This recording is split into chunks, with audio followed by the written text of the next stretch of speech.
we saw a steady assault on the freedom of religion of the American people.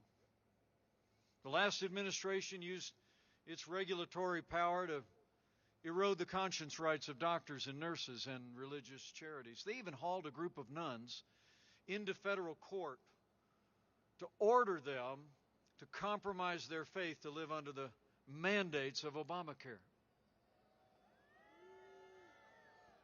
And Democrats in Washington, D.C. were part of a chorus. Remember 2 years ago when Justice Barrett was up for the Court of Appeals.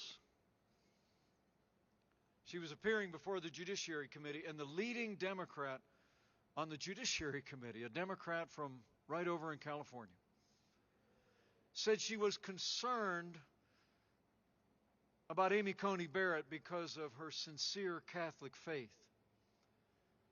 She said, and I quote, "The dogma lives loudly within you." And Hollywood liberals started attacking Amy Coney Barrett, and they've never stopped. Well, I got a message for the Democrats in Washington and their Hollywood friends. That dogma lives loudly in me. That dogma lives loudly in you. And the right to live and work and worship according to the dictates of our faith lives loudly in the Constitution of the United States of America.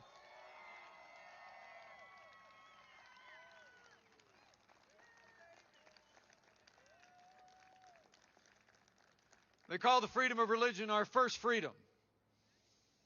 And under President Donald Trump, I'm proud to report that we've restored the conscience rights of doctors and nurses and religious charities and schools.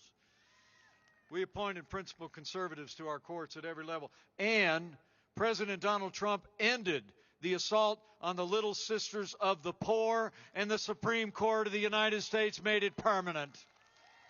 Under President Donald Trump, we are going to stand for the freedom of religion of every American, of every faith. So help us God.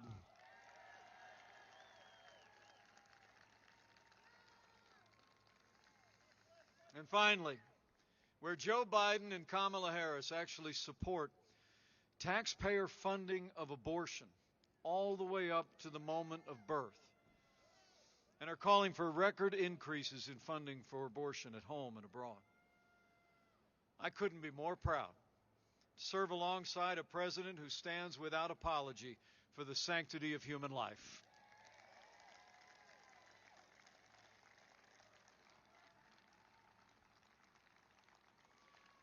So in our first 3 years, if you're taking notes, we rebuilt our military, we revived our economy, we stood for law and order, liberties, and life. But none of that would have been possible without the strong and consistent support of Congressman Mark Amadei in the Congress. It's true.